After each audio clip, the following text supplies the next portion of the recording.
What's up, guys? It's Monty here, and Riverdale is back.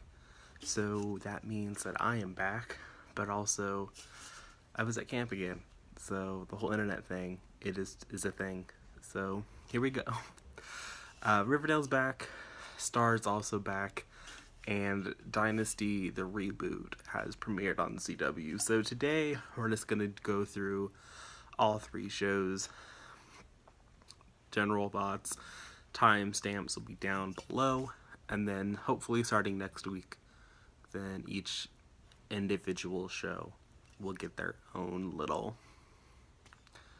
video. That's the word I was looking for. They get their own video, so they won't have to click around. So we're going to start off with Star, because that's what I watched first. Then we're going to go to Riverdale, and then we'll end with the Dynasty reboot, because, yeah. So Star, as you know, if you watched my season 1 coverage, which wasn't all the way till the season 1 finale, you'll know that I had major issues with the show from the beginning, mainly with the main character, Star. I found her to be annoying at times, and I didn't really care for her, and that was pretty much true the entire first season, going into even the jump of the second season where they're working at an actual record label. I still am annoyed with her, and there are still moments where it's hard for me to be annoyed with her because I want to like her so much, because there are these moments where I'm like, you know what, Star, you're not that bad, but then I remember things, or she'll do something really stupid and I'm like, okay, you're right, I don't like you, that's why I don't like you. Overall, I actually also like the songs in the second season a lot more than the songs that were done in the first season. I felt that the songs in the first season, I was kind of like, yeah, whatever. But in the second season, like with each episode, I'm like, you know what? That's a banger. Let me go jump on Spotify real quick, add it to a playlist. Like, I like that music. So far, my main issue with the second season is the whole plot, the whole premise part. So the girls are now at a record label, but they have a new president on the label, and her brilliant idea is to have all the acts compete, and she's going to drop one CD. And honestly, that's just the stupidest thing I've ever heard of. And then it's even more annoying because Star and her group are already like impulsive people, and they don't really care about who's in charge of them. Like, they're going to do what they want to do because they're going to be famous and that's what they want, and I can respect that. But also, now they're in this environment where you would think that kind of behavior is acceptable, but it's not, and the record label president just keeps getting annoyed with them, and I'm like, you're releasing one album, so if you are pitting all of your artists against each other, when you put one artist on the air and have your other artists sing backup for them, of course they're going to like take over the performance and show you what they have. Like, they're like, and especially Star, like, they're not just gonna sit there and be like oohing and on in the background. It's not Glee, it's not that show. Like, they are going to be famous. Like, that is what they want. And while narratively you could be like, well, those characters just immature, it's like that's the environment that they're in, and so those are the kind of reactions that you're going to get. And so I don't understand the whole negativity that this record label executive has, because this is a stupid plan from the beginning, and I don't understand why we are still going with it. I don't understand why you think that we want to watch this for an entire season. So I hope that the plan changes. I hope she throws that plan out the window, because honestly, your record label is insignificant. You have 5 artists, and Star is right, they are the best artists that you have on your label, so like, you should be pushing them, not this has-been who hasn't released any new music, who hasn't done anything with his career. Like, to push him out, like, it was stupid. Like, the whole thing is stupid. Star for once is right, but she keeps doing things, and I'm like, I don't like you, but you're right. So like, I have to be with her, because even though I don't like her, what she is doing is right in the context of the story that it's happening in. And also, like, just, if you're a logical person, like, what she does makes sense. And so I appreciate it, and I definitely appreciate the second season a lot more than I did the first. In a lot of ways, I feel like you can kind of skip the first season, but I know that's not entirely accurate, because certain plot points would be kind of confusing, but I'm not sure if they're entirely, like, I feel like you would catch up. Like if you just started with the first episode of the second season, and there's only been 3 that's aired, so I feel like there's definitely opportunity to catch up if you want to. And I don't know if you have to watch all of season 1 to sort of get what's happening, because the show references everything that happened in the past. So I feel like if you just started watching, you would kind of catch along. So that's all I have to say about Star. It's greatly improved. I don't really care for the plot line, but I enjoy the characters just as much as I did the first time around. Opinions haven't changed. Don't like Star. I do like her sister a lot more now. Alex is still homegirl, like she's still bae. Cotton's still great. Like the characters are there. Star is improving. Her sister has improved. Like there are definitely higher. Like my opinions of certain characters are definitely higher than they were in the first season. So moving on to Riverdale, which premiered last night. Although when this goes up, it'll premiered on Wednesday. And I have to say that it was a solid premiere episode. Like I didn't know what to expect going into the second season, because the first season in my mind was really good. The first few episodes with Grundy were stupid. They didn't service the plot at all, but once they got past that, I was good. In the hiatus over the summer, I was really nervous because I didn't know how Riverdale was going to take getting an expanded second season, because I felt that they did such a good job with their limited 13 episodes that it should have just stayed at 13 episodes, to be frank, because even with those 13 episodes, those Grundy episodes I felt were still filler, because they didn't service the plot, nothing ever happened. I will get back to that in a minute, but they were filler. Like, it just what it was. So it was like, if you have filler with 13 episodes, like, I'm nervous what you're gonna do with like a typical American full season order. But the pilot episode was strong. It was good. I appreciated the focus of it being Archie and his dad, because it's been obvious the entire show that they've been close, but it was nice to actually see that bond and to see Archie like really stressed out about what was going to happen.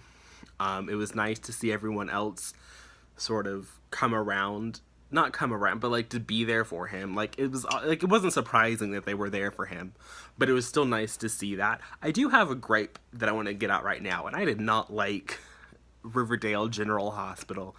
I understand that this town is 45 years old and that the classic Americana is part of, the Archie brand, but also just the charm of Riverdale is supposed to be this classic Americana vibe. They have the diner, they have the drive-in, they have these classic things. But I felt that the hospital, the way it looked and the way it was presented, bothered me. That might be because I'm a huge Grey's Anatomy fan, and I have like 12 seasons of Grey's Anatomy, just like of nice, pristine hospitals, But there was just something weird about seeing this emergency situation taking place in that kind of a setting that I honestly didn't really feel comfortable happening in. Like when Archie was on the other side of the door, and on the other side of the swinging door they were operating, I was like, that doesn't even make sense. Like, that can't be all that sterile environment, because right outside is the hallway. Like, where is the surgeon going to scrub in? Like, why, of all the places in that town that should have been updated, the hospital should have been updated. Like, every other building in town can be nice and classic Americana, but the hospital shouldn't look like it's been ripped from like 1942 when the town was founded. That, I think, actually 1942 is too early, because the town's 45 years old, as we learned in season 1.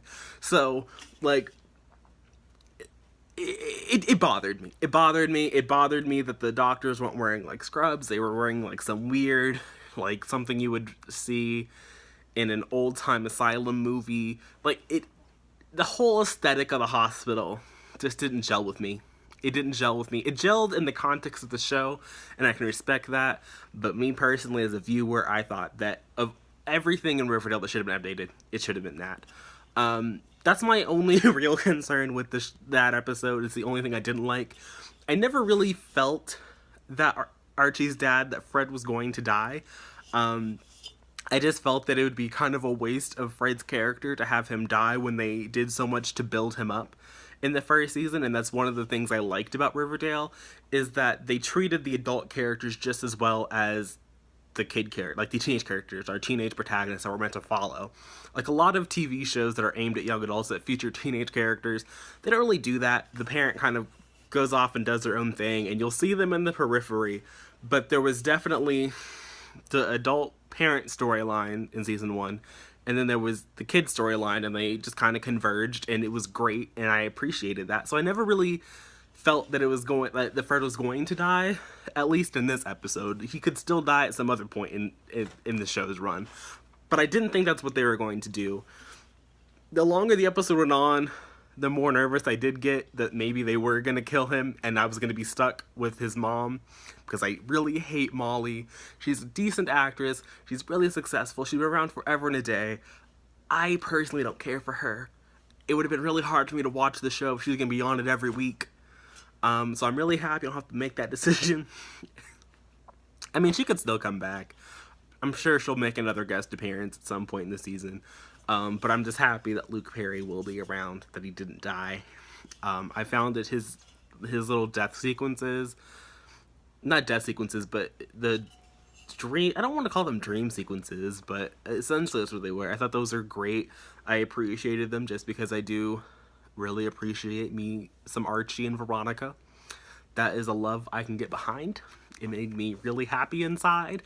When they were at the wedding and they were all wearing kilts, I lost it because I was like, of course, like, I needed to have a discussion about that, to be frank. I needed to have a nice little sit-down talk about why Archie Andrews was getting married in a kilt. But it worked. It was great. It was definitely more iconic than the wedding in Dynasty, which I will get to in a moment. So overall, it was great. Cheryl was great. I was happy she didn't, like, go back to her, like, early season 1 days. She was more, like, later half of season 1. And when she was telling her mother what was going to happen, I was rooting for her. We were all rooting for her. I did like I'm also interested to find out what really happened after we cut out of that in season 1, because obviously some shit went down at Thornhill that we didn't get to see. And I'm also really worried about, like, Granny Blossom. Like, doesn't Granny Blossom live there too? We know Cliff is dead. That's a thing. Her mom Penelope's in the hospital. Where is Granny? Did Granny, like, bounce? Like, does she not live there anymore? Was that only, like, a part-time thing when Polly was hanging out? Like, I don't understand. Now, as for the reveal at the end of the episode that Miss Grundy had been killed and she was just across the little Sweetwater River, I didn't care.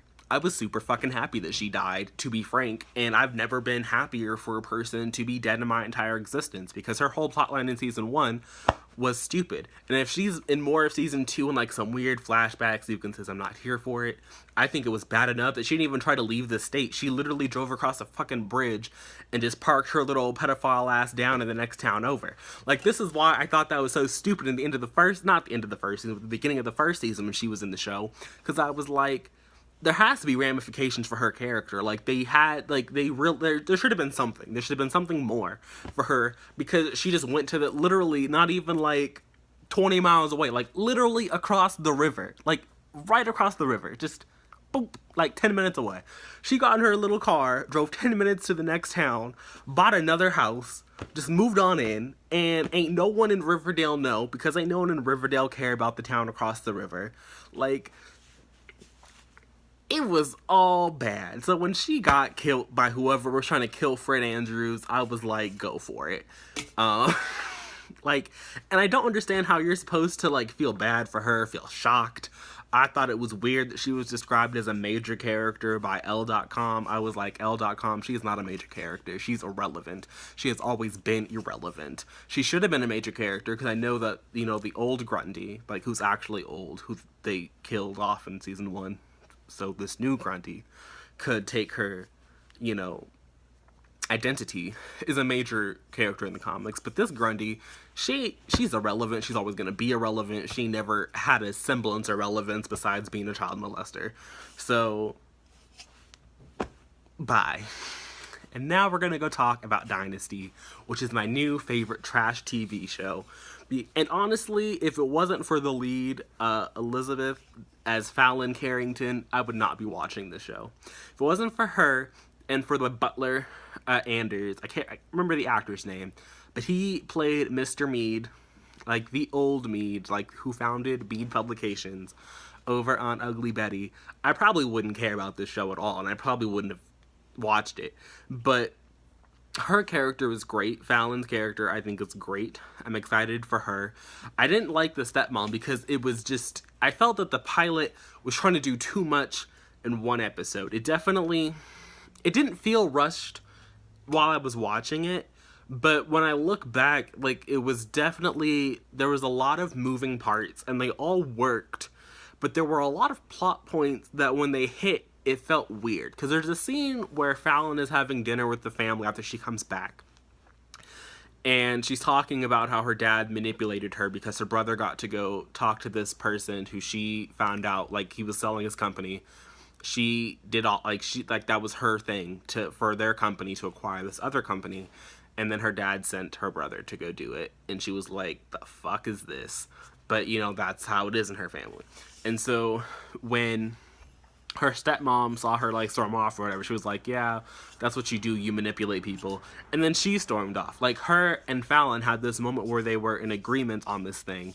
And then literally the next scene with this future stepmother, she was complaining that the daughter and doesn't respect her. And I'm like, bitch, you're a grown woman. Fallon's a grown fucking woman. Like, at this point, Fallon doesn't need a mother. Like, she has a mom. Her mom isn't dead. She just is not married to her father. Like, she doesn't need a mom. Like, she doesn't need to respect you as a parental figure. Like, you're not raising her. Like, she is a grown-ass woman who leads a division of the company. Like, it's not like she's freshly 18. Like, this woman is in her game.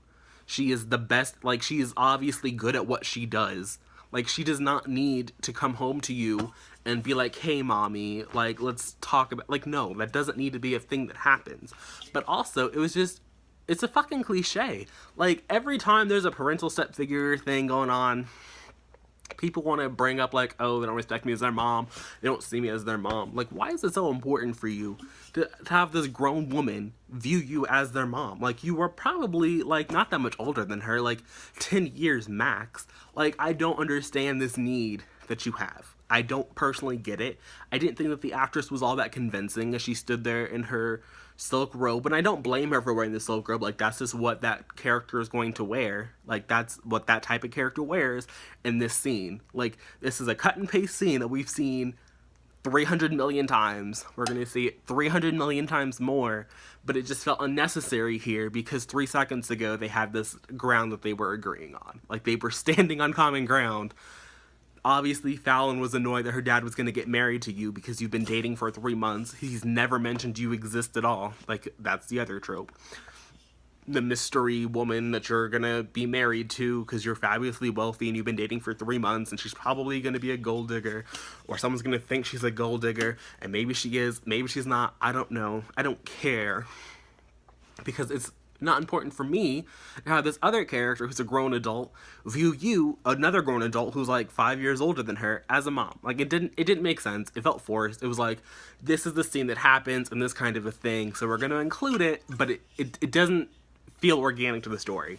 I feel like if they wanted to do that, then they can't have this drastically younger woman come in and do this. Like, if Crystal's character was the same age as her father's character, Blake Carrington, played by Grant Show, then I can understand that, like, you probably would be more invested in that. But if I'm marrying someone and they have a kid who's, like, 3 years younger than me, I'm never going to expect that child that's 3 years younger than me to come up and go, hey, daddy. Like, maybe they will, and I'm sure I would appreciate that on some level, you know? But I wouldn't expect it from the jump when I've known you for literally a day. I'm throwing this on you, like, you have to process all of this. Like, wouldn't happen. It was fucking stupid. And as the show progressed past that point, I understand that Crystal's character is supposed to have this mysterious past, and I'm sure I'll enjoy hearing all about it, but the actress that plays her brings nothing to the role. I just don't care about her. And I feel like that's the character you're meant to care about. It's okay if Blake is boring and like your typical stock rich white mogul person running a company. Fine. It's okay if he has the random gay son. Fine. Like, this is obviously a reboot of a show that was really popular way back in the 80s. And it's also coming in a time that we already have Empire, which already pulled a lot from Dynasty and it updated it. So we already had the original Dynasty, then we had, you know, Empire, and we had all the shows between Dynasty and Empire who were already treading in this same kind of subject matter. So a lot of the plot points are, we've already been there, we've already done that. They're not doing anything new yet. So it's not like I'm going to be blown away by the plot line of this show. So what I need is for the characters and the actors to bring something to it, which is why I like Anders and I like Fallon, because both of the actors are bringing something to the role. Like, they're making me interested in watching them on my screen for 43 minutes. I don't know how well the season is going to go from here. Dynasty did not have the greatest numbers, even though the season premiere of Riverdale it was really successful, but not everyone stayed to watch Dynasty. So I don't know how well it's going to go plot-wise through the season. I don't know if it's going to get picked up again for a second season, but I do know that at this moment in time, Dynasty is my, like, favorite trashy TV show that I'm watching. So thanks for listening, guys. At this point, should probably get going, let you guys go back to doing whatever you were doing before you clicked on my video. So next week, look out for all these TV reviews and look out for some Once Upon a Time discussions coming too, because that show also returned in its revamped 7th season. So until then, guys, it's nice talking to you. Bye.